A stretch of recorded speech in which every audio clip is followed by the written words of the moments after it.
Andrew. George. Sebastian. Rakesh. Matt. Dean. And that's all for Bob. Where'd you hear about this? On the meetup app. Looked into this sort of stuff. Pardon? Have you looked into this stuff a bit? Studied for a while with the Melbourne School of Practical Philosophy. I can't. School of Practical Philosophy. Aye. Let me tuck my ears out, I can't hear anything. Say the spiel and then you put them on and we'll get the usual. He will give us a reminder and then after half an hour or 45 minutes or maybe an hour if we're lucky, we open the forum and we discuss and share. Okay, so what we talk about it, call it Advaita, non-duality, and Advaita, not duality, means it's not two.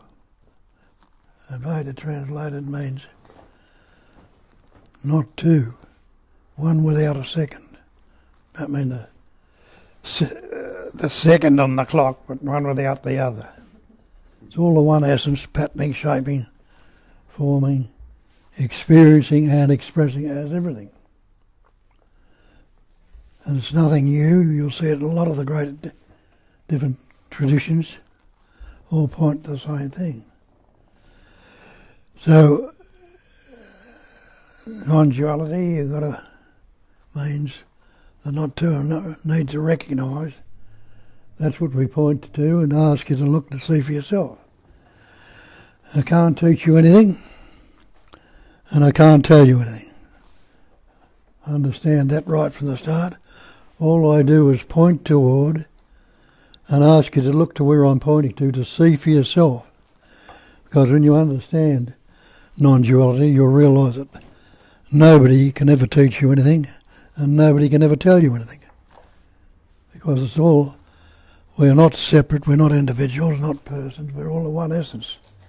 Patterning, shaping, forming, and experiences as everything. Another way I put it, I'm not speaking to anybody. I'm not speaking to any mind. I'm not speaking to that body-mind identity that you think you are. I'm speaking to that I am, that I am. The I am is the sense of presence that expresses through the mind as the thought I am. Just to this, nothing else.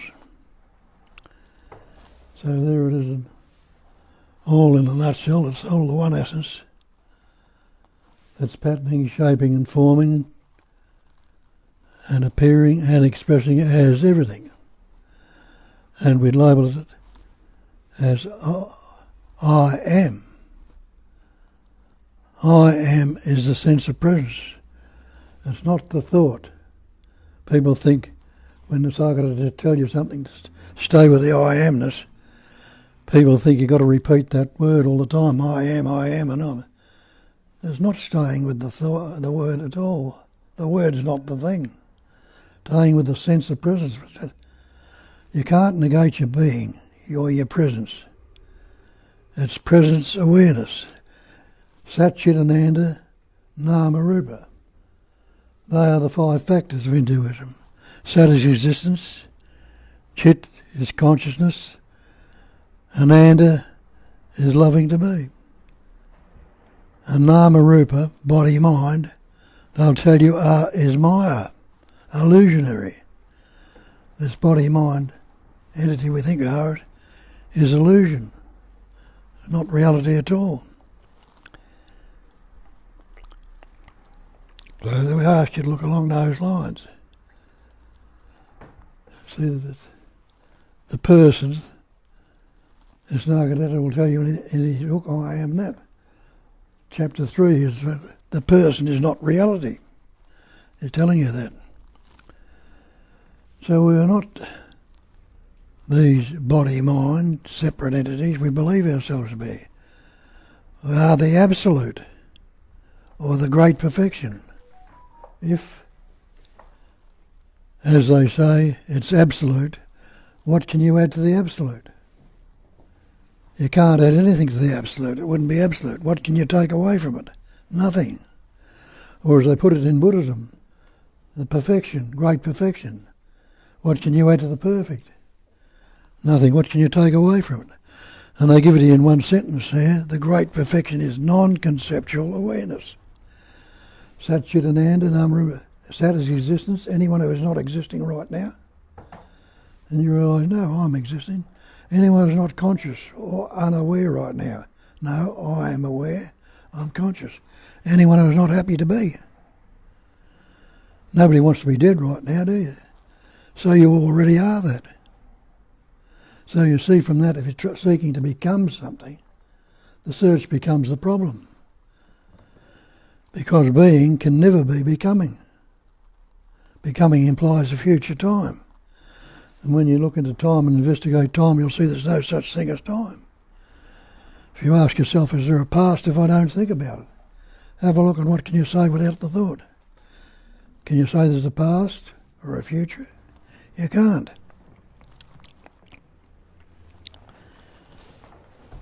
Are you this body? Are you this mind?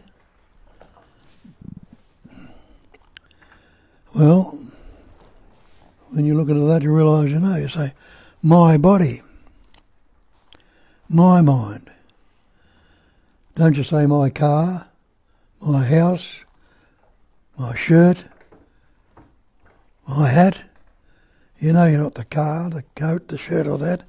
Maybe you're not the body either, if you investigate it. And that's one of the important things we say in this, that the false cannot stand up to investigation. And if you know the truth, as the scriptural sayings say, the truth will set you free. You're free of all these conceptual beliefs we've taken on board that keep us separate and apart. So, are you the mind? Again, we say my mind. Well, if you think you're the mind, show me a thing called mind. What do you call mind? It's my mind, and who would it belong to? Me, this so-called seeming person.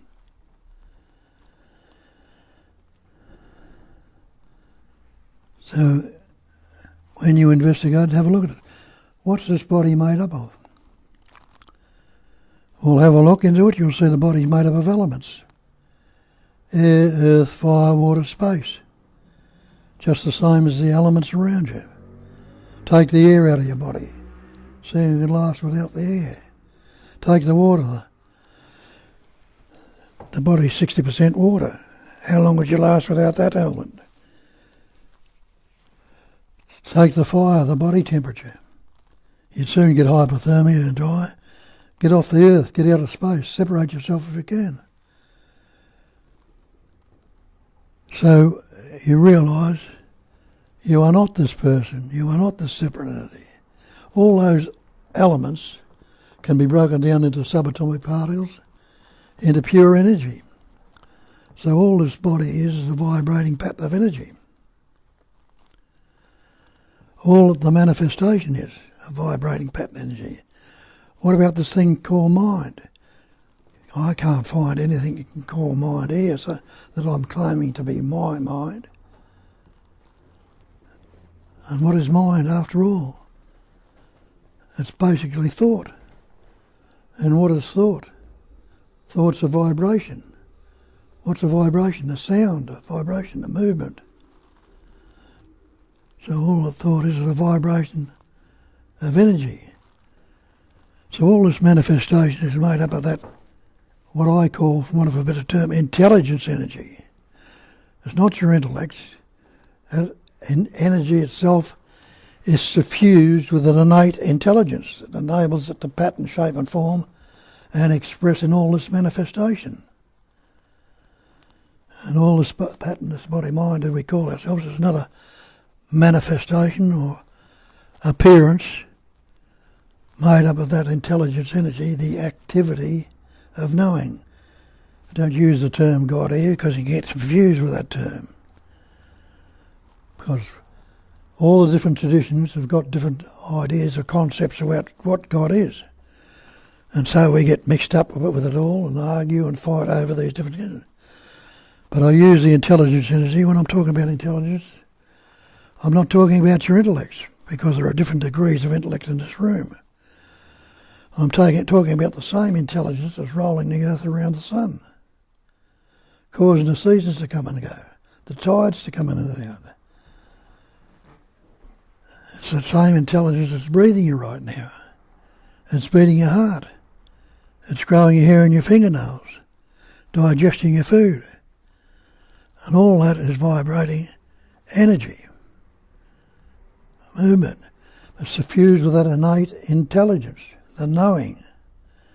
That's another way to put Satchitananda, being, knowing, and loving to be. Anyone who's not being right now, you really know I'm being. Anyone who's not knowing that they are, know the knowingness is there. And don't you all love to be? Again, pointing out that you are already that. You're not this person.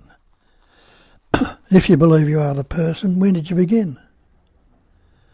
You'll say, I began at birth.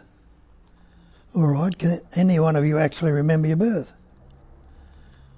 You can't remember your birth. People claim to remember, but you can't remember your birth because you had no words.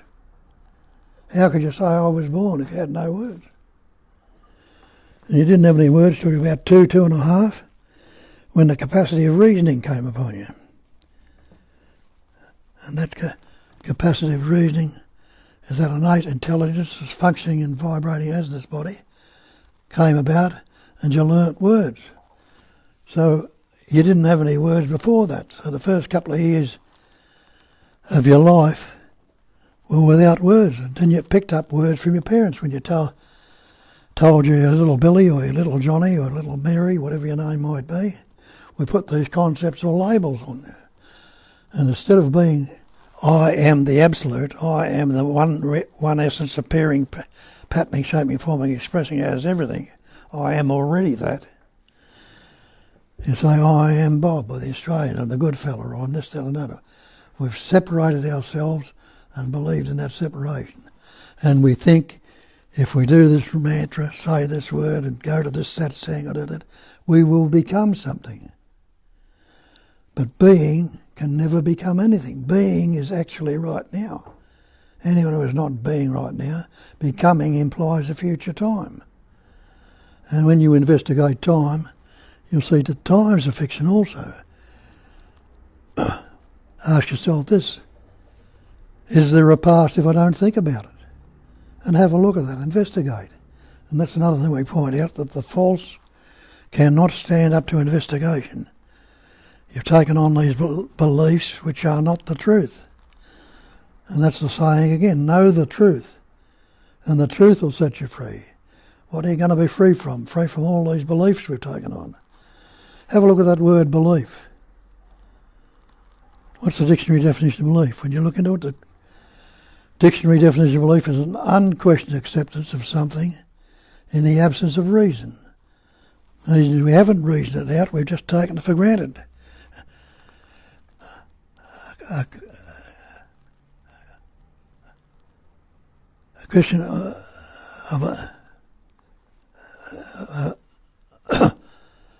the fact without positive knowledge or proof. We've taken on these beliefs without any positive. When you investigate it and have a look at it, can you go back and live yesterday? You can't. You can't live in the past. It's all the time is past, present and future. But you'll say, I was in the past. Well, try and live yesterday. And you realise you can't go back. You can recall it. But the only actuality you're giving it is when you're recalling it right in this moment. If you're not recalling it, you can't say there is such a thing as a past. The future, you can anticipate and imagine the future. But you can't live a moment in the future. You can't tell me what you're going to do when you leave here. You've got an idea. But it'll be anticipation, imagination. And it mightn't work out that way. So the concept of time is a fiction. That leaves you with this total presence, omnipresence. And that's what a lot of the scriptures, they call God, if you like. Omnipresence, omnipotence, omniscience. Total presence, total power, total intelligence, total. No room for any separation. And there isn't. It's all the one essence, patterning, shaping, forming, appearing and expressing as everything. And the great mantra is, I am that. That's a great mantra. Innately we know it already. Because you say, that's the chair I'm sitting in. That's the room I'm in. That's the space that's in the room. That's the tree. That's the flower. That's the bird. That's the air. Everything is that, which we put words on. Now, you didn't have any words till you learnt words from your parents, about 2.5 or somewhere around that age, and your parents had learnt words from them. And we've taken the words to be real. So that means the first couple of years of your life, you didn't have any words. You were living without the word. And the words, all mind is words, thoughts, ideas, images. And if you could live for the first couple of years of your life without any words, what does that mean? Wouldn't it mean you're prior to thought? You are prior to the mind? Or you're before the mind, before thought? You are that life, energy. This is how Nisargadatta tells us there's only life. There's nobody who lives a life. Life lives on life. For out of life, more life comes. And isn't that so? When did you begin? All these words you're speaking now, they've all been picked up along the way because you weren't born with any words. We've learnt words from our parents, and then we went to school, learnt more words. And then we believe the word, and we take the word to be real and relate it to this conceptual image, I am, the sense of presence, which we take to be this body-mind person. But what does Christ tell you? I am the way, I am the truth, I am the life. People thought he was talking about himself. He wasn't. He was talking about that sense of presence, which is a life, the truth. Hey, good to see you.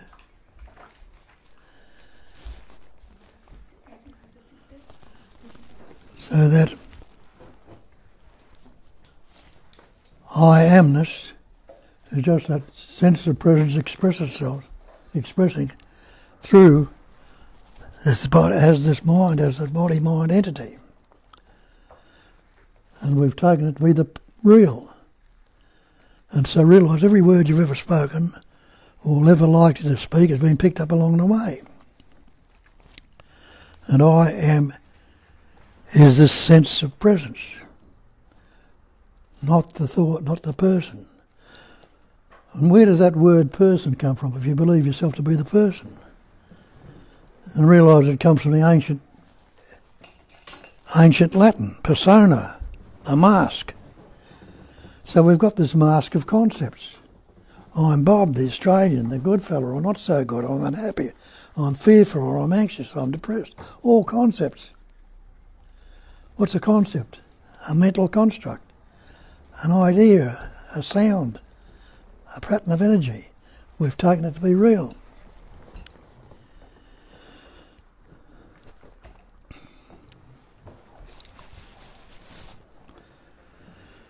And we call ourselves human beings. And if we believe in God, you call God the Supreme Being. What happens if you take that word supreme off? Take the word human off. Try and separate your beingness right now without the words. Can you separate your beingness? Can you say, I am not? You can say it as much as you like. What enables you to say it? If that life essence wasn't there. So you are that pure beingness. That beingness is knowing and loving to be. It's all that one essence, which people like the term God, but that's where we get mixed up. with the belief that there's such a thing as a God, and that God is superior and higher to what you or I am, not realising it's all the one essence. And Christ told you that again also when he says, I and the Father are one. It's all the one and the same thing. But the Father, the one essence, is greater than I. I is just a conceptual image. I believed in a separate thought.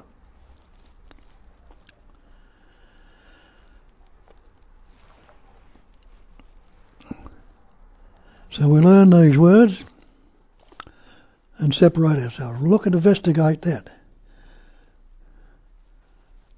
How did you come about? We'll go back to your father and your mother.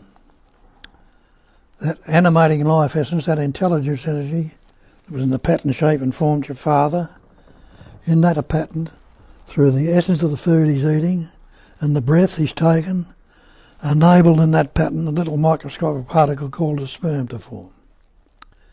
You can't see it with your naked eye. Now that sperm was suffused with intelligence energy. It knew what to do. And the same functioning life essence in your mother, in that pattern, enabled in that pattern another microscopic particle called an egg to form, an ovum. And that ovum was suffused with intelligence energy. It knew what to do. It attached itself to the wall of the uterus. And the sperm swimming to the ovum knew what to do. It knew to swim to the ovum and penetrate the ovum. And when those two came together, what happened? That innate intelligence energy, again being added to by the genes and the essence of the food you're eating, enabled in that pattern a little embryo, a little fetus to form. And that's what you are today. What were you doing about it then, and what are you doing about it now? Nothing at all. It's naturally growing of itself and changing. It's constantly transient. We don't realise that this body's transient. It's changing right now in this moment. It's not the same body you walked in this room with. There are thousands of cells, not one or two, but thousands of cells dying in it right now and being replaced. And each cell suffused with that intelligence energy knew what to do. A liver cell doesn't become a heart cell. A heart cell doesn't become a brain cell or a skin cell. Each cell knows innately what to do and it replaces it. So you see, that's all this vibrating pattern, and all this manifestation is that intelligence energy which vibrates into different patterns, shapes and forms. But it's never been separate, it's never been apart, and it's always been the one essence. It's appearing as essence, everything. Just like a dream. You go to sleep at night and the dream will start. In that dream you can be in the hills, the mountains, shopping mall, here, up in the plain, anywhere at all. Doing all sorts of things. But wake up from the dream, what happens? It all disappears. You might have a slight memory of it, but it all disappears. The mountains and the hills and everything had disappeared and gone. And you wake up to what you don't realise, you wake up to this dream. And this is a dream also, this is a waking dream. The dream you have at night, when you wake up in the morning, it goes away. The world disappears and everything in it. You might have a bit of a memory of this, that and the other, and that won't last for long in the memory. But it's all disappeared. When you wake up in the morning, you wake up, don't realise, you wake up from where you left off the night before. The thing in the dream has disappeared. But when you wake up, it carries on from where it left before. So the mountains are still, the house and everything else are still there. And it carries on. This is the waking dream. And Nisargadatta tells you that. He says you are dreaming a dream you call the world. He says stop looking for ways out. The dream is not your concern. Your concern is you love one part of the dream and not the other. He says love all of it or none of it. Realise it's not separate. It's all the one essence. He says, love all of it or none of it, and the rest will be taken care of. In other words, it works itself out, which it does. It's growing you, it's beating your heart, it's digesting your food, it's been living all this time. It'll carry on doing that. But we've separated ourselves into this persona, this mask, this conceptual image. And it's only me can be fearful. It's only me can be anxious. It's only me can be unhappy, depressed, guilty. Me is the cause of all my psychological suffering, my fears, my anxiety, my stress. And the effects are the anxiety, the stress, the fear, the anger, the jealousy, the envy. They're all the effects of that cause.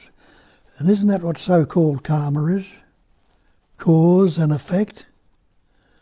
Well, what happens if I ask myself the question, can there be effect if I'm not relating to a cause? Well, work it out for yourself. If you're not relating to a cause, where can the effect be? So you can be free of your karma, all this bullshit that goes on. You can be free of it. Instead of weighing yourselves down that I am Bob, the Australian, the separate entity, the unhappy, the depressed, the anxious person, know for the fact that I am the reality. I am the absolute. I have always and ever be that.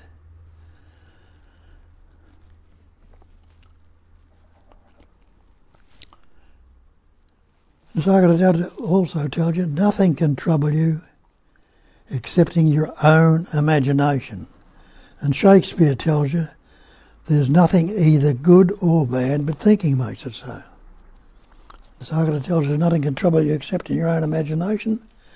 Break that word imagination down to imagine. Imagine. And when he says you're dreaming a dream, you call the world, we're got all these conceptual images and dreaming a dream. This world is real. Have a look in the mirror. What do you see in the mirror? There's a mirror at the end of the room there. Have a look at it. What do you see in the mirror? Realise you see nothing but reflections or images. Now go up to the mirror and try and grab an image out of the mirror. You realise you can't. You can't grab the image of it, so you can't say it's not there. But try and get something out of it, you can't say it is there. So it is and it is not. And that's how this world manifests. It seemingly is and is not. It pairs, vibrates dualistically in the pairs of opposites, which is we seemingly separate, but it's not separate at all. Now when the thought comes up, good and bad, we think we want the good thoughts, we don't want the bad. And we separate them, try to push out the good, not realising it's two ends of the one stick. That's how I put it, or two sides of the one coin. And just like the earth rolling around the sun, when it's facing toward the sun like it is now, what's there? There's light. When it keeps rolling around and it faces the other way, there'll be darkness here and light at the other end. Do you think the sun knows anything about darkness or light? Or the earth knows anything about darkness or light? It doesn't. It's because it's all one essence. It hasn't divided itself. The same with our thinking. We think it's good and bad and we divide it when it's not divided at all. So instead of trying to push it out, which we do, resist it and struggle with it and get it all sorts of time, leave it as it is and it'll move on by itself. Left as it is, it will move on, and it must swing around to the opposites again, because that's how it's dividing all the time, in the interrelated pairs of opposites. Watch it. Good, bad, pleasant, painful, happy, sad, loving, hating, positive, negative, likes, dislikes, wants and don't wants and all the rest of it, always vibrating dualistically. And there is absolutely no duality in non-duality. They haven't recognised it. Absolutely none whatsoever. We've taken on the duality and suffer from that point. No wonder you can't find it, because we're searching for something that you already are and haven't recognised it. And we weren't told about it when we were children. We were told to acquire, amass, accumulate, add to, gather, get the more we got, the better we'd be. But have you ever seen The Millionaire with enough yet? or anybody else. Not realising to go back and recognise your true nature and realise you already are and always were and always will be the Absolute. The false cannot stand up to the ultimate. So I am not this person. I am not this individual. I am the one intelligence and energy. That intelligence energy, when I use the term, instead of using the term God, is the activity of knowing. Intelligence is knowing. Any intelligence, knowing this, knowing that, is intelligence. And knowing, the ing on it, is an activity, a movement of energy. And isn't that going on with you right now? Aren't you knowing right now? Aren't you being, you seeing, you hearing? See how it works in you. Something comes up and you like it. Oh, this is a good thought. I want it. Not realising that it's all transient, as I pointed out earlier. It's all constantly changing. No matter how much you love them or how much you want to keep it there, it's going to change. Can't help it. That's the natural way of it. But we don't want it to go. So what do? We think we're going to keep it there. So we resist it from going. Realise that any resistance you are in conflict. So we went all with it, trying to get rid of it. Or trying to keep it there, the good stuff we want to keep there. We don't want the bad, we try to push the bad. So we're in conflict with it. Conflict makes you unhappy, fearful, anxious, depressed, guilty. Brings about that conceptual images about it.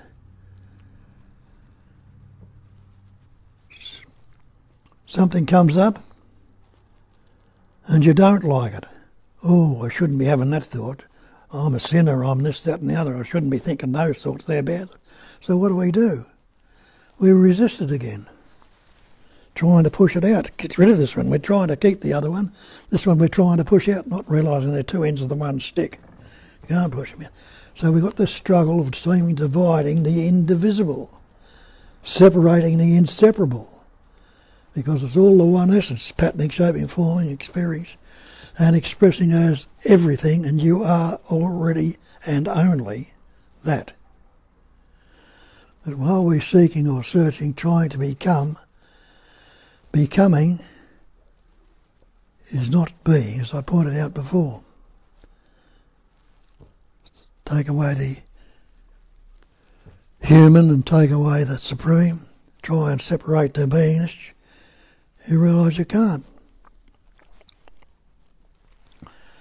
So start from the fact and stay with the fact that you are already and only and ever that. That's basically what we pointed out. There's other things might come up during the talk. I'm not remembering right now and I'm forgetting a hell of a lot of it. I'm getting to the age when the memory's going a bit. But you can't negate your beingness, you can't negate your knowingness. And you love to be right now. Nobody wants to be dead right now, so you must love to be. So, what we point out is everybody is already that. If you've got any doubts or questions, don't hesitate to ask them. Some of you have got taste of it and looked into it before and got taste of it and might be able to point it out in a bit different the way I am. The other people might hear it where they mightn't hear what I'm saying. But everybody is already and only and ever that. They call it cognising emptiness in Buddhism. That's another term they put on it in Buddhism. We think we cognise the emptiness or know the emptiness. In other words, cognising is knowing. We don't.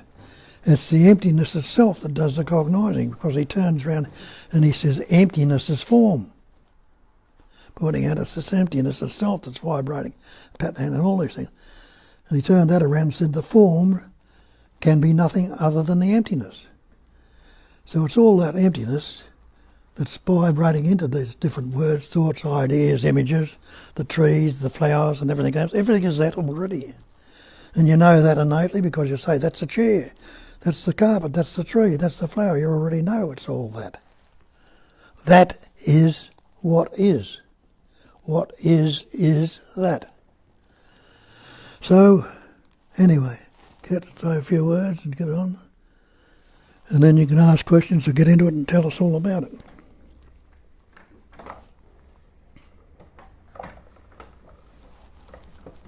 Sorry. Okay, so welcome again everyone, and welcome everyone. We have 25 people with us who are online, and they wish everyone happy Easter and greetings. And Donna is at work, but it's still working. Love from Catherine and James. Ram says, lots of love from Maureen, and Ram was saying something funny there. Greeting, evil ones.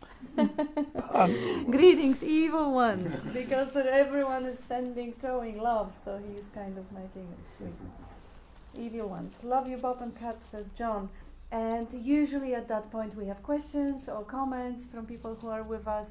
Today there is no questions, there is no comments, so the forum is yours. If you have any doubts about what Bob was saying, if something didn't sit right and you would like him to clarify, or anyone in the room, because there is always a handful of people with really beautiful clarity within who are not the seekers anymore. They come back to just be in that mighty companion and to express the love to Bob and gratitude. So we're going to hear from them, from you guys. So if there was something that you have doubts about or questions, or if there was something that you heard profoundly and it touched your heart and you would like to just voice it up and say it out loud, how it landed, because if it really hits the spot, you will speak it with that clarity and that certainty, and people who are around us, and there will be a few hundred later on watching it, you can actually be at service. So we're gonna be passing microphone because phone is we didn't find a better system as yet. Anyone would like to say anything? I guess I've got a question. Oh, wonderful! Just to get stuff. Yep, I think we're on.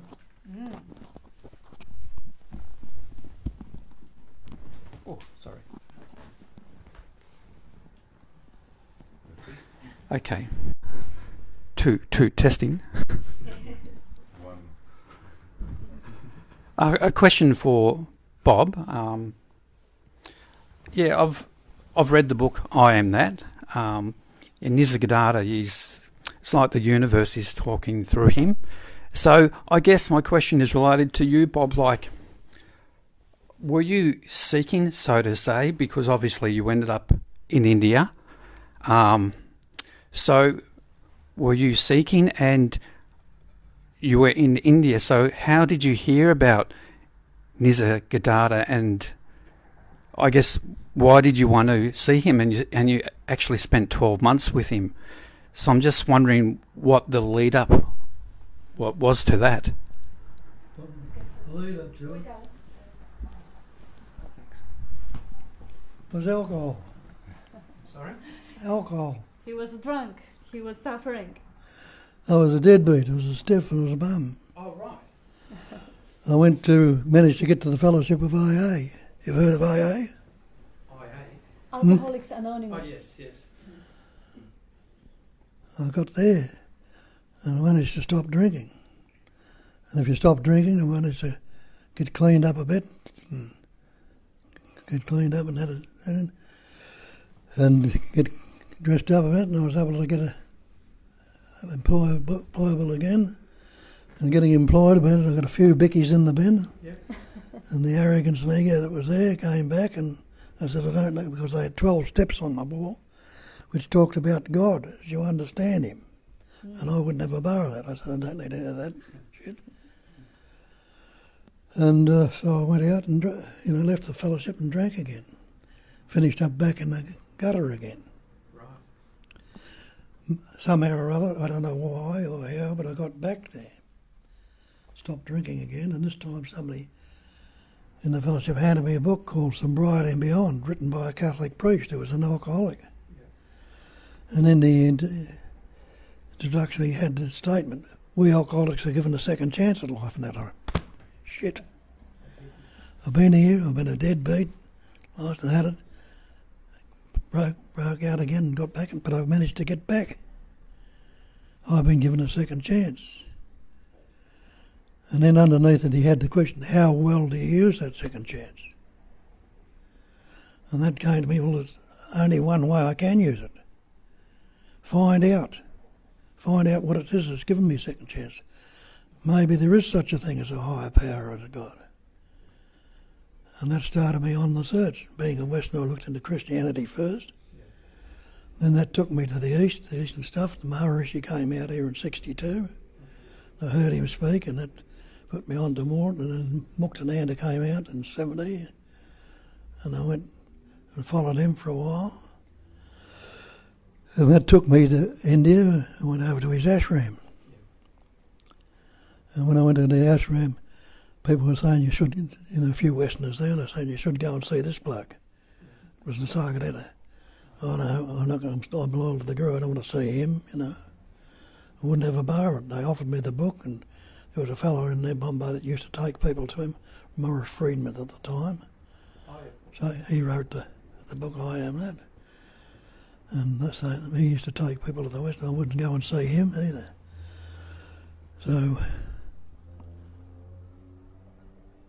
I went into an Indian bookshop one day looking for books, and I'd read a book here and there, There was nothing there that appealed to me. I looked through a few, and I'm going out the door, and the fellow behind the counter says, "This is the book you should read." And it was I Am That. Again. And I'm saying, this dawned on me. Wait a minute, this is too much of a coincidence. I better have a look at it. So I opened a couple of pages, and what I read rang a bell, resonated. So his address was in the front, and I went around there. Wow. And that was it. Wow, that's very, very interesting. Yeah. And I came back here and went to AA, started going to AA meetings there, and I started to slip a bit of the Nisargadatta stuff into it, into the talks. And most of them wouldn't have a bar of it. Yeah. But after a while, a woman came up to me and said, "I like what you got, and I want what you have." So it was the opening to start speaking about this stuff, and I did. And it's gone on from there. And at that time when I broke from the Nisargadatta, a couple of other fellows had gone out and got drunk that I knew in the fellowship. One had jumped out of the Federal Hotel in Scotland Street, and the other one had shot himself. I'd been given a second chance. Yeah. Anyway, I started talking to another bloke coming to me, a wild Irishman, dirty on the world. He'd been brought up in the Catholic Church and priests and ministers, and he was crooked on the world. And he used to thump the table when he was talking about it. He talked, "Souls," he says. "I've got 3 souls. The soul underneath me shears me arsehole." And in his talk he said, "I'm trying to find myself." And I went up to him after and said, "If you want to find yourself," expecting to get a smack in the mouth from him, And he said, "Yes." And he started to listen to what I said. And he got a bit of a story about it, but after a while he got liver cancer. And he was in a boarding house. He'd lost his wife and he sold his house. He lived in a boarding house. And he says, "Listen, I don't want to stay here. The woman will kick me out and send me into a hospice or something." So we had a health food shop at the time, so had a room above it, so we put him in the room above. And the doctor used to come and see him when he was dying. And the doctor was so amazed at the way he was handling death that the doctor started to come to the groups too. Wow. And it's gone on from there. And the group was going for probably about 40 years now. Like in every group, the bricks are changing, but the house stays there. People who got a little bit of help, they don't show up. Some of them who do come to say thank you. And this is going. Like, he's available also over Skype. He's meeting with people. he may have few calls a week or few calls a day, depends on the need. Usually free, hardly anyone gives a donation or something, but we're short of nothing. Life looks after us. If I can just ask one more question, please. Please.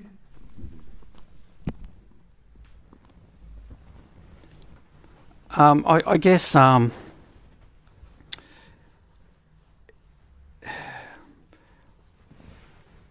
have you had, it's hard to put in words, so have you had the experience or experiences, and approximately when the first one happened, and what were the conditions that led up to that? Well, it's all been mainly resonating with what's being said, you know. I've had all sorts of conditions. I've done Kundalini yoga and doing all sorts of things with that, and all sorts of concepts. The first one was with the Maharishi, you know. I heard what he was saying, resonated with what he was saying, and then I had a big expression there. Appearance, when I got initiated, there was a photo on the table, and I was supposed to take a bit of fruit and white cloth, and so when I sitting with this, I didn't even look at the photo, and I got the mantra whispered in my ear, you know, sort of thing, and I went out from there and did it for a little while and thought, I'll do this myself, won't do it anymore, but after a while it disappeared. So I got this initiation, and I'm walking down to catch the train to go to work, and I was a nasty bastard at the time. It was dirty on the world and everybody in it, you know. And I'm walking down to catch the train, and I lit up like a light, and it was the face of this guy in the picture, which I could hardly took any notice of, and that was a Maharishi's guru. Do you know his name or no? Oh, I forget what it is now, yeah. I forget a lot of things. Yeah, Google knows it. Yeah. It doesn't matter. It's a guy. Anyway, you'll all start looking it up and know some happen. Yeah, no, it doesn't matter. Yeah. And people, when I got to work, people said to me, "What's wrong with you? Were you in love or something?" I said, "Yeah." But it wasn't with a woman, I was in love with the world. I felt as though I could have walked off the tallest building and floated on air, you know. That stayed with me for a while, and it disappeared, and then kept going back, and other things would come and other things would go. The changes kept going on until I got to Nisargadatta. Yeah. And when I went and heard him, he told me what I'd heard many, many times before, you're not the body, you're not the mind. I said, oh, you heard all that stuff. But this time I really heard it. And I said, I'll never be caught in the mind again. But I walked out the door and I was. But it wasn't the same. I'd really seen something that came up then. Well, hang on a minute. You've seen through this, have another look and see if you're saying correctly. Went on from there. Thank you. I have a couple of comments from people who are with us here, and this is from John David. There appeared to be a good response from the Facebook posts this week from you concerning non-doership. Maybe you could elaborate on that, Kat. We have some of our people who come here started a Facebook group called Sailor Bob Pointers and Sharing. And people occasionally share and point, and I put snippets of his talks and some pictures. And there was something about non-doership. I didn't actually see the responses, but would you like to say something about non-doership? That's such a basic concept about, if there is no imagined self, then who is the doer? Well, doing happens by itself. Like the seeing, hearing, tasting, touching, smelling, thinking. Have a look at it, investigation. Any personal doership. What's your next thought going to be? And you can't tell me. Nobody knows what the next thought's going to be. But then it'll come up. A thought will come up and you'll say, I think this thought. The thought I think has become the thinker, the subject. Now instead of just a thought, it's a subject, it's me. And the thought, what I'm thinking, the good or bad or pleasant, has become the object. So the division is there, subject, object, thinker and thought. But can there be a thinker without thinking?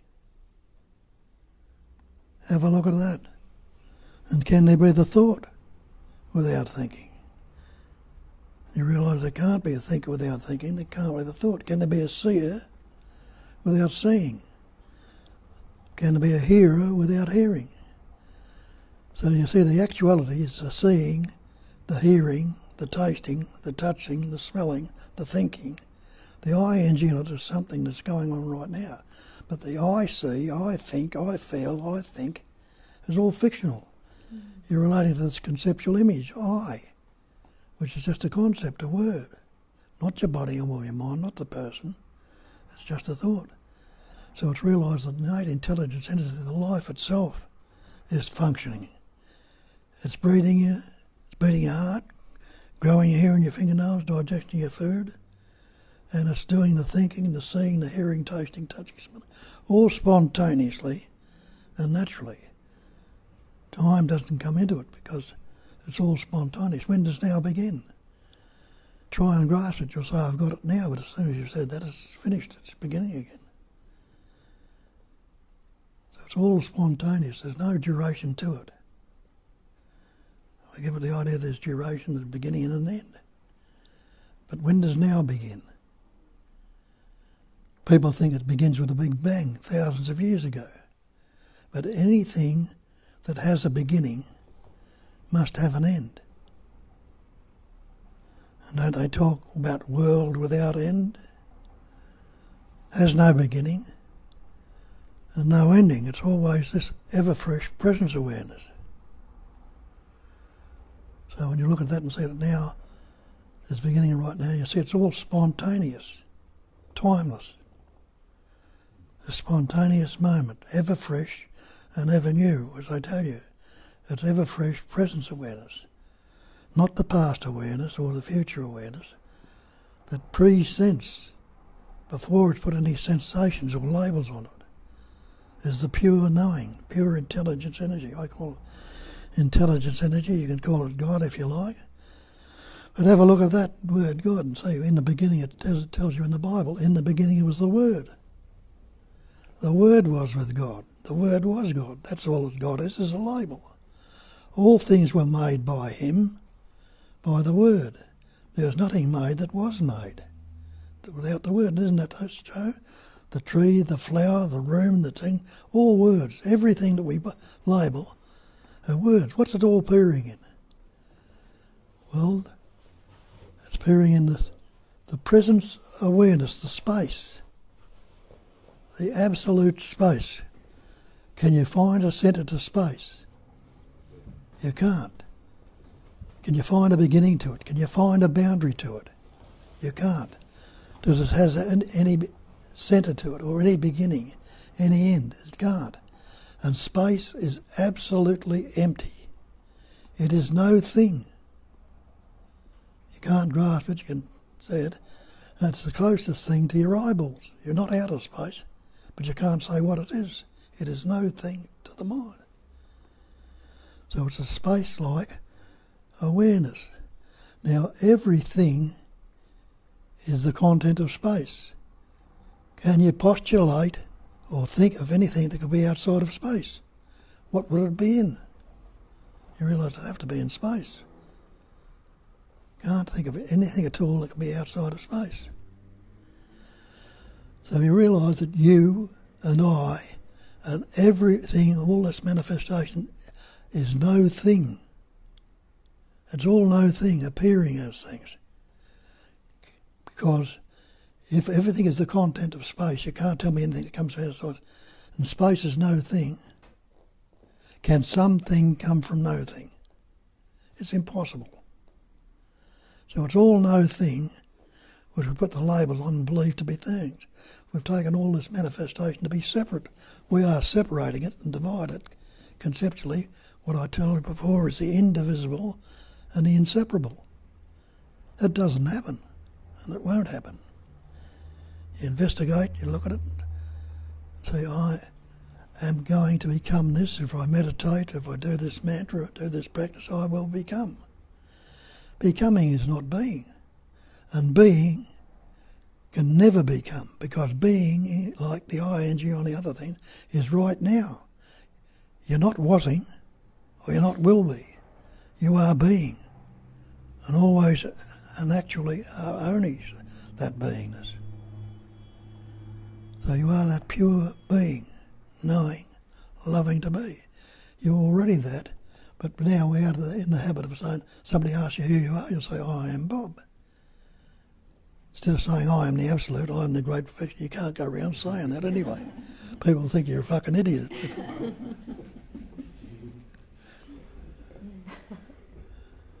But you know you can't negate that beingness. You cannot say, I am not. You're all sitting there now to tell yourself, I am not. And you see the ridiculousness of it. How could it be said if I'm not? So what you are already are. That is what you are. But we put labels on it. Bob, Bill, Harry, this, that and the other, but the different labels. But everything is that. Always, already, and ever. Yeah, that's beautiful. So John was saying concerning non-doership, so if you are the sense of presence, which you can't deny, the existence, the beingness, the Satchitananda, and now you imagine that you are some sort of a controller, some imagined self apparently produced in the left side of the brain called default network, default mode. But if we imagine that there is an ego or self or some sort of a driver of that vehicle, and that imagined self has any possibility to choose their thoughts, as Bob was showing, you don't know what's your next thoughts. So how is that imagined self choosing the thoughts or actions and being a doer and being responsible or guilty or whatever? That's obviously, if the self is imagined and nobody has ever found it, no science cutting the body in pieces, no neuroscience, what they say default mode network is the hallucination of the self going through time. Even the time is hallucinated. When you stop thinking about yesterday, it disappears from the experience. It can't be experienced. Directly we know this moment now, and we know that we are. That's the sense of presence, that's all. The rest is imagined. What I am, who I am, my boundary, my shape, my form, my name, nama rupa, like Bob was saying, name and form, this is all imagined. So how the imagined self can be a doer? It can only imagine to be the doer. And I think that's what you meant, John, right? That as the space or life, yes, I'm the only doer. Yes, as life, I'm rolling the earth around the sun and exploding stars and changing the body and breathing. But as the imagined self inside the body, what can I do? What can the Santa Claus do if it doesn't exist? It doesn't go through the funnels bringing kids. This is just a story, it's an imagination. It doesn't happen. So the doership is imagination, taking credit for actions of the body, which is basically just a biocomputer programmed by the conditions. So it runs when it needs to, it feeds itself. Taking credit as an imagined self for all those actions is laughable and is unnecessary, and it creates stress, it creates suffering, because now I'm unworthy. Now, like Bob was in his drinking years, and every seeker actually can relate to that sense of void, that, I'm longing for some sort of a completeness. I have to find myself or God or something that completes me. And have you seen a millionaire who had enough? They're also seekers, but they think the salvation is in wealth. Or people who are sex addicts or shopping addicts or alcohol addicts, they all look for the sedation of that innate sense of incompleteness, that suffering that kind of penetrates to your guts and make you feel that I'm not enough, I'm not lovable, I need something to complete myself. This is all because we imagine being limited. When that imagination drops away, life is infinite. There's nothing that needs to be complete about who you are right now. Without that image of the self, Bob calls it a conceptual image we put on like a costume. And we wear that conceptual image, I'm Polish or Australian or woman or man or whatever. That is just habituated consequence of taking up the language which separate things by using labels. And it is unnecessary. Making sense of the world is much easier and much more intuitive and much more correct if you look at the rest of the nature apart from humans, without imagining constructing the driver of that vehicle. Animals don't construct the self. So they, of course, experience pain. They experience hunger. They run when they're chased. But there is no story about it going on. Oh, it shouldn't have happened to me. Why me? Why God picks on me? Or why everyone hates me? Those fears of rejection, stuff like this, are not the part of the life of those cats sitting out there. And that's how simple the life can be without that imagination. And Amarnath is commenting on what you were saying, Bob, about the doubter. Itself is the doubt. Questioner himself is the question, that there is no duality. Like Bob was saying about the thinker and the thought can't be divided any other way. Thinking is happening, thinker and thought appears in it and disappears in it. And thinker itself is a thought, Amarnath says. And Vivek says, due to this intelligent energy, Bob calls it intelligence, not intelligent energy. It's not a thing, it's just a process. But intelligent energy is a word as well. Anything that resonates. Some call it awareness, some call it consciousness, God, love, whatever. It's a label. It isn't something that is a thing. It is the sense of presence here. It isn't out there, consciousness, God. But intelligence energy or intelligent energy, whatever works. That was, gosh, I lost it, sorry. Vivek was saying, due to this intelligent energy, small aim leads to achieving the absolute. You get it? Oh, cool. And Vivek also says, I reached my spiritual guru. I wanted to be away from worldly suffering, and he gave me much greater gift, the absolute.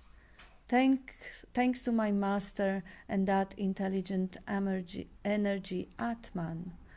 Yes, good point, Vivek, Atman. If you want to assume a guru, we are not worshipping a messenger.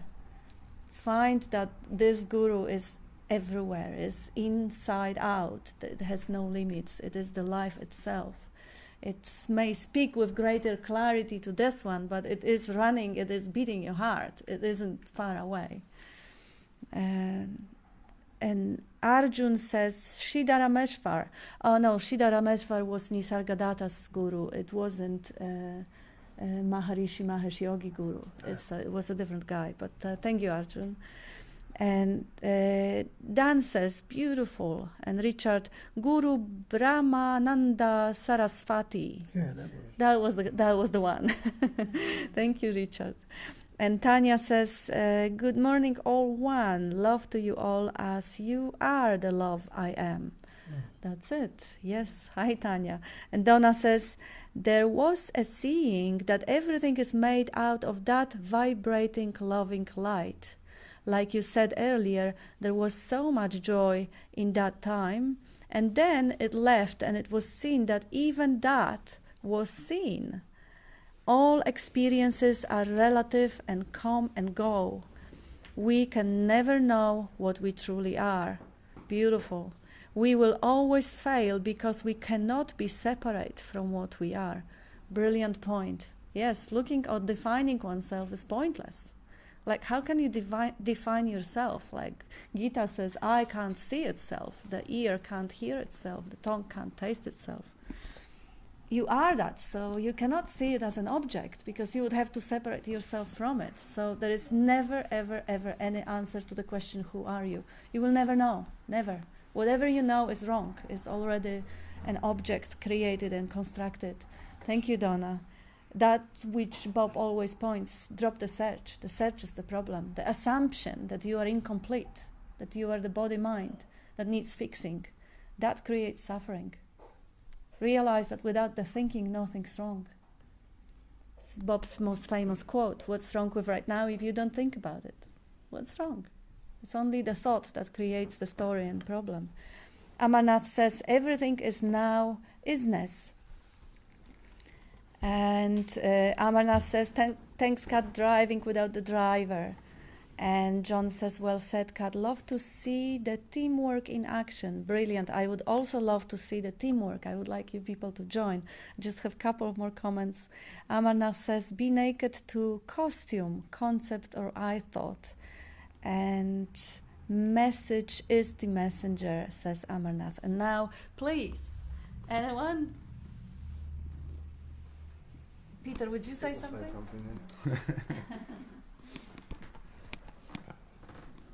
It's like a cobra. This thing.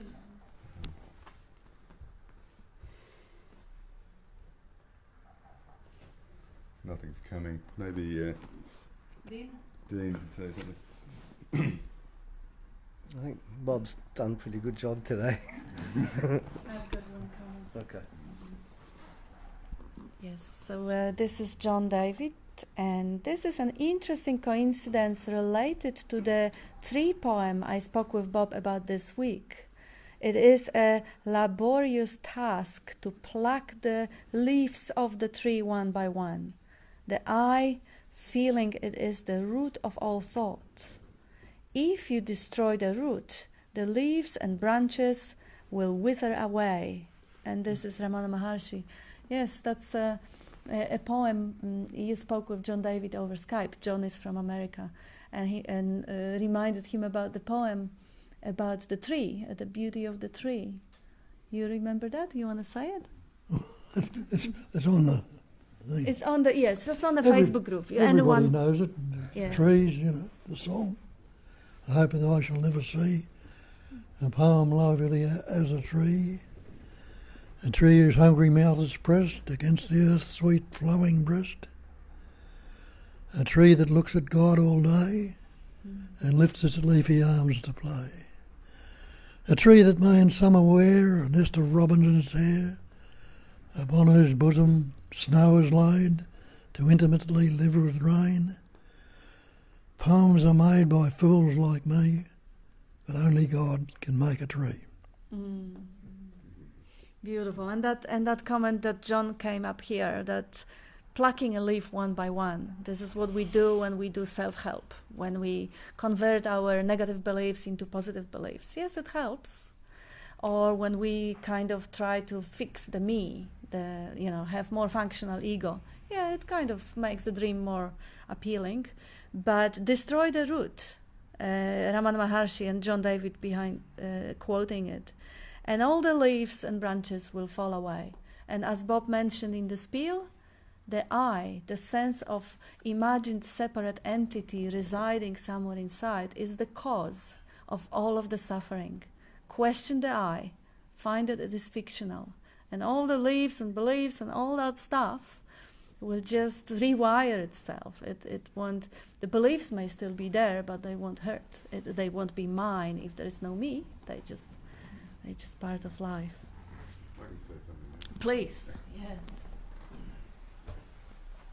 From a philosophical point of view, you're interested in contemporary practical philosophy, correct? Yeah. Clearly, one would have to conclude from philosophical investigation that one doesn't exist. It's like, or not in the way that we think we exist. Like everything that we adorn ourselves with, the concepts we adorn ourselves with, are all relative to. We only understand things according to something relative to that, relative to that, and relative to that. But under this huge pile of relativity, of which nothing can be absolutely said for certain, there must be something that's real, right? Something that's that is a self-evident truth. Which is, otherwise there's no foundation in philosophy at all, is there? Or anything else. There has to be something there which is the truth, is the undeniable self-evident reality. Otherwise, where are we? We're in a sea of nothingness, a sea of empty imaginings, which really if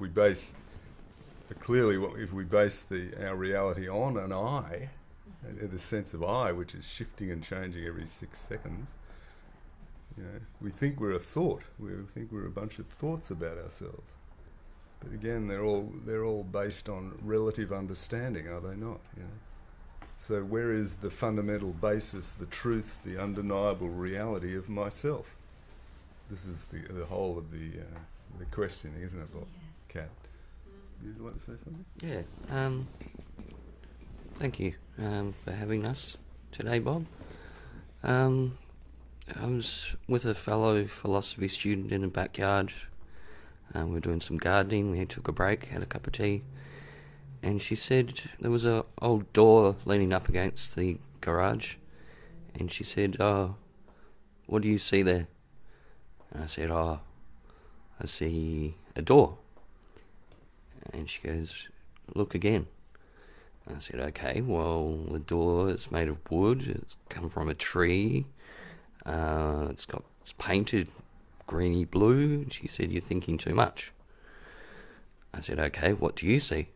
She said, "I see colour and form." So everything is just colour and form. Being present, we were taught to concentrate on the working surface. And the working surface is all around us. And some of the greatest artists in history would use the working surface, say, some of the great painters of all time.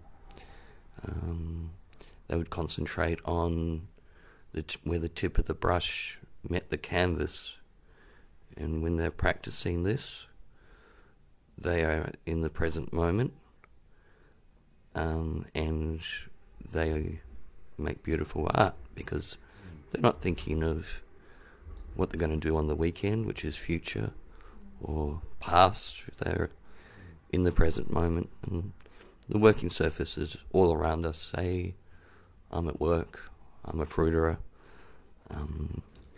Who are you? I am. It's so easy, isn't it? I am this, I am that.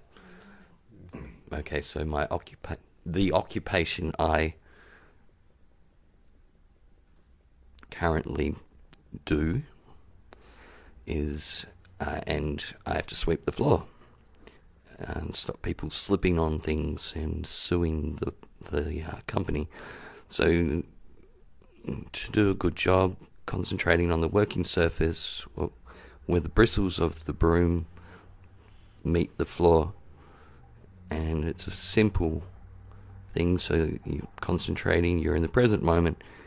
You've swept the floor well, so you won't need to do it again because you've done a good job. Using the computer, when your fingertips touch the keyboard, that's the working surface. Driving the car, hands on the steering wheel. Yeah. Thanks very much for that. That's wonderful.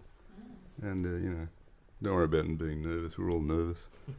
I'm totally nervous all the time. Aren't you, Bob? Yes. The nerves have gone wild, But you're not the nerves. You're not the.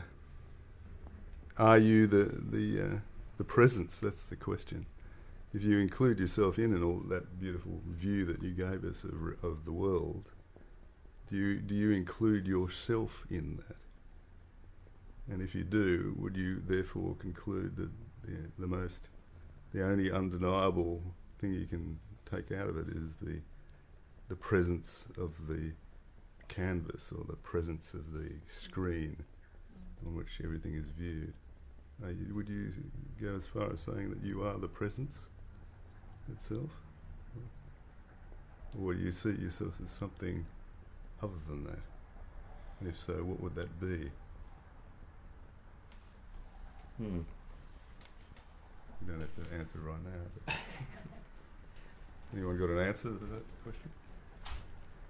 Well, the answer to me is so damned obvious, is it not? That you can only be that presence, because in direct knowing, that's all that we can say that is ever going on, is the knowing in this present moment.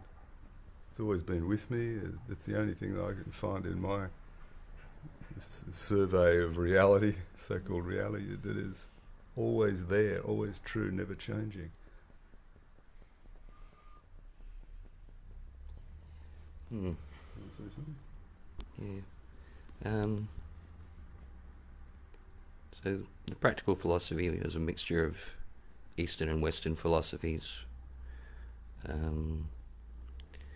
There's the absolute and the truth.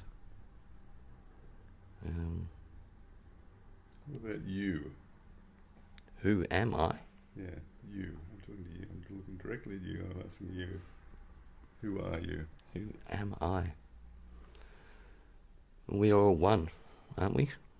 We're all the same. We're all beings. Doesn't matter your skin colour. We're all human beings. We're all the same. We're made up of the same matter. It's a very... What about can you identify anything in you that has never changed? It's always been there? All these descriptions of the world are quite changeable, and they're interpreted by anyone here as being whatever they want to interpret them as, right? And they're all relative descriptions.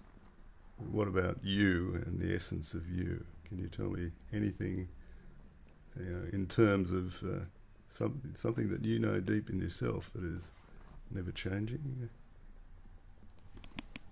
Well, I think probably every cell in everybody's body is not the same as what it was 10 or 20 years ago.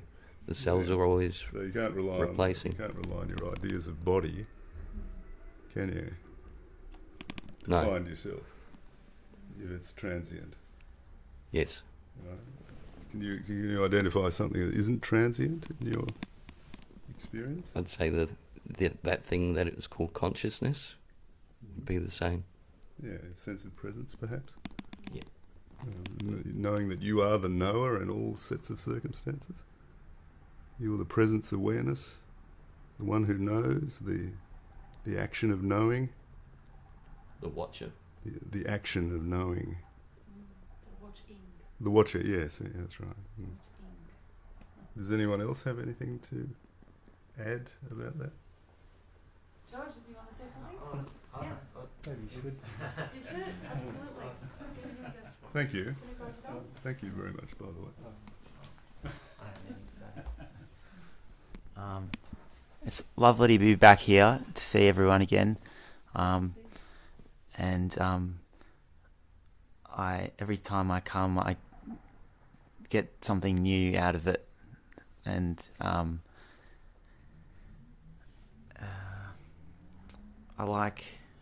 think I want to say that it's when what resonated with me today was when Bob was talking about there not being a someone that's here, that being the appearance of there being a me here is just another pattern of energy appearing in that way, and it's only appearing that way, but that doesn't mean that I am that.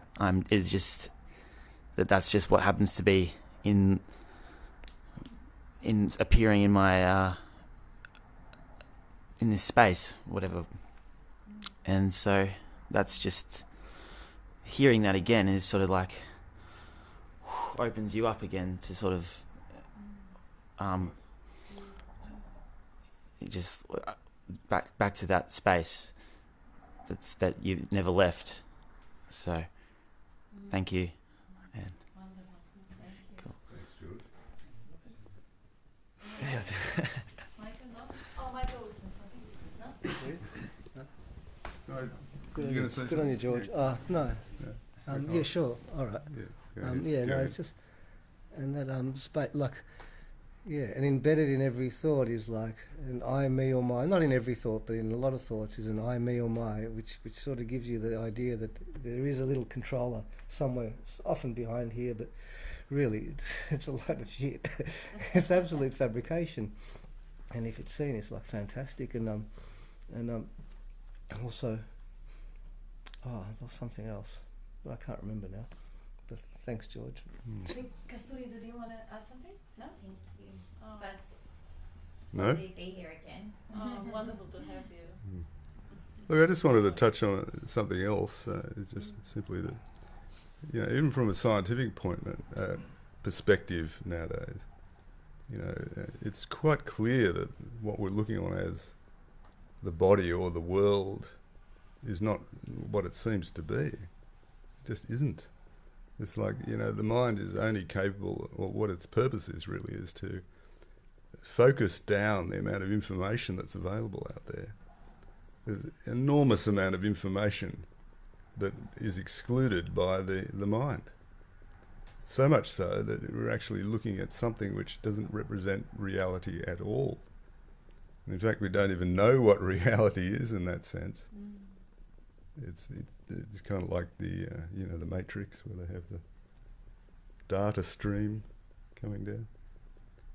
The mind is an interpreter and completely and utter imaginator. It's just all its job is to imagine a scenario which is somehow acceptable to itself, in order that humans can somehow survive in this reality. But in reality, the information is far more complex and far more way beyond what the human mind is capable of actually taking in at any one time. So from that perspective, from that scientific perspective, what is real out there, really, you know?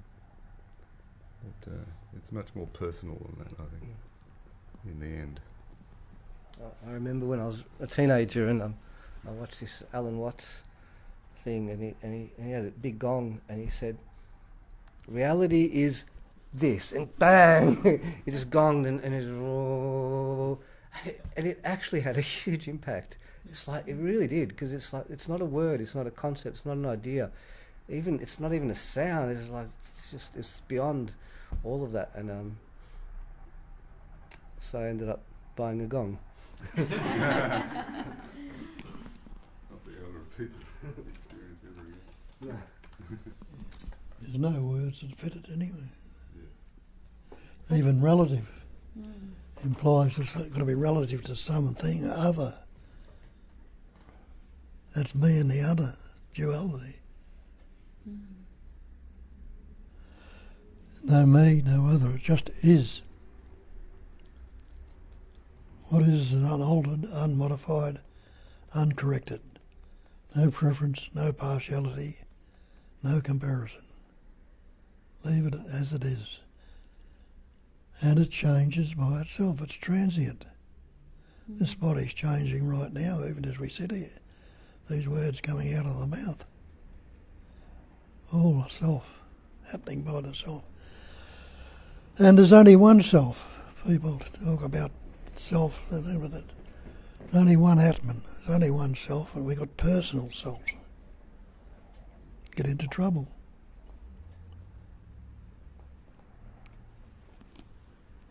Yes. And then what George, what you were saying, that was beautiful, that even if there is an appearance of a me, even if it feels like there is a me, that's just another cloud on the sky of emptiness. That's like Bob has this beautiful analogy about the blue sea and the blue sky. You know, there is no such thing as sky. It's just space all the way. There's no blue canopy or anything like that, or black canopy with the white dots. There is no such thing. It's just space all the way there. It still appears to be blue. Or the ocean, it still appears to be blue. So you know there is no imagined self there. But it still appears like there is someone speaking there. Well, someone is speaking. No, it's just speaking. There isn't, like, speaking is happening. There isn't anyone on this end and anyone on this end. It's just the space of speaking, just like a space of seeing. It's not the seer there behind the eyes doing the seeing and the seen appears in it. No. Take the seeing away and the seer and seen gone. They inseparable, they one. So there is no one, even though it feels like, oh yeah, that feels like there is a me. No, definitely there is a presence. There is an existence that can't be denied. But it feels like it is limited to the body, you know. It doesn't feel like it is here, because the body is sentient, because it has all the nervous system in it. So it feels localized. And yes, it does. The cat feels localized too, otherwise it would hit the door as it walks out. And the sense of location is just part of the landscape, of the appearance. The world appears outside, inside, that is just all appearance. The noises appear outside and the noises appear inside, all the appearance. And the sense of separation, that this is me and this is not me, is conceptual. You stop thinking and that doesn't occur to you. You stop thinking and you can't even say you have your feet. Unless you look at them, then you can't resist the concept. But without the concept, you don't have the body, the mind, the face, the feet, nothing.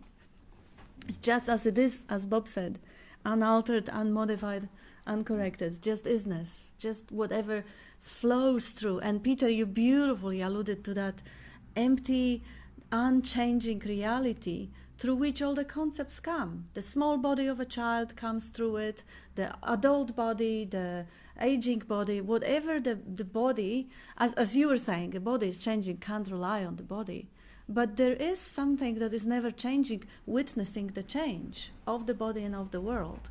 And that empty screen of, you said consciousness, very good word, yeah, consciousness or presence or being or loving or Satchitananda or intelligence energy, whatever, that I amness, that intimate sense of existence.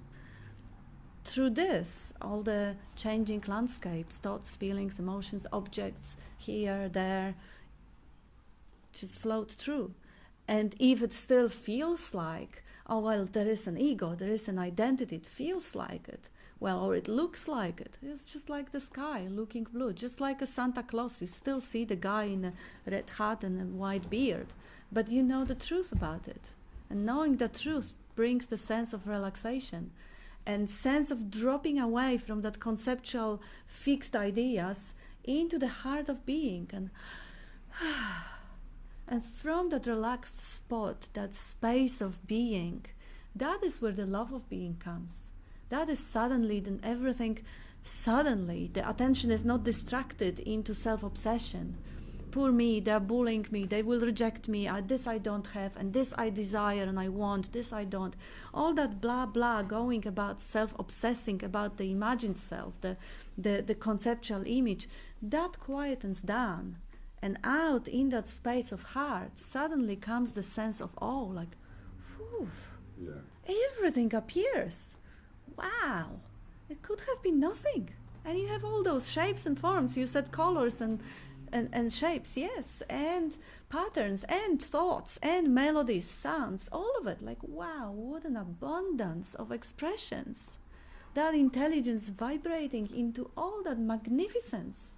The colors, the shapes, the sounds, the touch, the taste, all of it. It's just the sense of, oh, if you don't interpret it or start comparing it with the past, oh, that's not good enough, or start isolating yourself and comparing yourself with others, oh, I don't have this, I'm missing that. Well, out of that space of blah, blah, blah, there is a love to be, loving to be. And if you don't have the concept that you are a particular thing, then everything that is reflected out there is equally you. It is equally nothing, and you are nothing. There's nothing everywhere, and that all nothing dances in front of you. Like Bob was giving an example of the mirror. You look at the reflections. They look real. They seem real. But try and grab one. They're just reflections. The whole world, the whole dream world is a reflection. Try and grab it. You want to go, Peter? That's beautiful, Kat. Thank you. Really wonderful. Yeah, we had a wonderful example of that recently. Dean and I had a visitation from Dean's nephew, who is 12 years old. He's about 6 foot. He's going to be about 6'5". He already has huge, whopping great feet. You know what I mean? So it's coming. He's the most wonderful young boy, though, who was just just looking at him, you could see that the life force in him, just expressing itself, really beautiful, and but he was always he was this amazing kind of machine. He was talking all the time of all these things that were just coming up in his mind. He would just tell you, and he was talking about everything that the world had conditioned him to be to this point. It was amazing, like the price of a Toyota Prado, they're very expensive, and I'm on TikTok now, and all, it's just a constant stream of this worldly descriptions and conditioning. We all have to be familiar. These things are important, right? And he's talking about his mates at school and saying, "Oh, that boy's a very poor communicator." You just sort of got this judgment from somewhere, and he feeds it into the stream of consciousness. It's really, but even though he was doing this and just being what a 12-year-old boy would be doing nowadays, that's just the way it is. Even though he was doing all this stuff, which to Dean and I was completely nonsensical, it was within the context of this beautiful expression of divine energy. Isn't that just so perfectly obvious? Yeah. Look, I'll take a risk here. Oh, yeah, you can read that. We went up to a mountain, top of Mount Donna Buang, by car. And if you can just bear with me, I'll read a little poem that I wrote about that trip. Only because this is really the most accurate way that I could describe what was going on.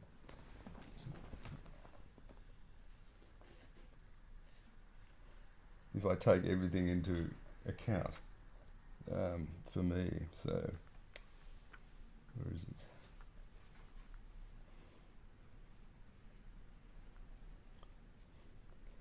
As we, the three of us, descended the mountaintop, I slipped through a crevice and found life in the vast space between words. As young Christian bubbled and babbled about TikTok and the important cost of a Toyota Prado, his palpable living essence just rippled in the morning light so delightfully. It mattered so very little that he was missing the deep and timeless... Oops. I'm writing on this thing. Hold on. I can't use this machine. I need... Christian, where are you? Oh yeah, thanks. So, his palpable living essence just rippled in the morning light so delightfully. It mattered so very little that he was missing the deep and timeless Hare Krishna chants as they softened my heart and opened to a conversation with everything. Dean looked across and smiled, and he knew. A visitor from an old experience filled the car with light in a revisitation of the divine perfection of all things, all meetings, all words, all poets and songs, freely radiating love in the arms of unending presence. We amble home in incorrigible bliss, and Dean blessing all the hot and bothered lines of tourists with the most fluid movement of his outstretched arms that I have ever seen. Christian babbling still with the love of God effortlessly coursing through his veins. This would be the moment to die if time and space held any sway as we now picnic in the fragrant grass of eternity. Thanks, Pete. That was lovely. Beautiful. Wonderful. Just tell them so you haven't used it. Yes. Okay. Yes, The you gotta amazing thing keep is writing. that really is the closest I can get to telling you what happened there. Yeah, It's- because it is a beauty, and you use the beautiful expressions to express the beauty. Thank you for bearing with me. It's beautiful, and I we have. actually didn't write that. Just It came up, flowed through. Yeah. of course. And we have a couple of comments, and we are over time now. You gotta go around this. Yes. Sorry, guys. Cool. Yeah. So we have a couple of thank you messages. And when Bob was talking about his aging and memory, Ram says, what he is crapping on about. His memory is brilliant. That's what I was thinking. Sometimes. That's what Kasturi was thinking too. Yeah. You recited that poem. I've never heard it before. Mm. The tree one. Yeah. All these years of coming, I never heard it. There you go. No, and we have another couple of comments, and then we over time, and we're gonna go for lunch. So this is Amarnath. There is no I thought in I thought. He's quoting Robert Adams. And thanks, Bob. No relatives, no relative truth. Also Amarnath. And thank you all. Love you all. And Tanya says, the content of internet sure does change the way kids express those days, laughing out loud. Notice with her 9-year-old daughter. Good to see all the beautiful expressions of the One Essence. This meeting is still the highlight of every Sunday, although this is brand new and fresh. This is no time. Time is but a beautiful concept. So true. And JB says, what a wonderful spiel and such a great meeting. I love you, Bob, Kat, and everyone. I look forward to every one of these meetings, and I am thankful for them being live on Facebook. Thank you, JB. And Maureen says, this meeting is the theme song for the love of one without a second. Love you. And Hansa, thank you, everyone, and blessed Easter. Yes, we have some biggies and Easter eggs there to share, and then we are done, and thank you, everyone. And happy Easter. Thank you. That's a funny thought, isn't it? Happy Easter.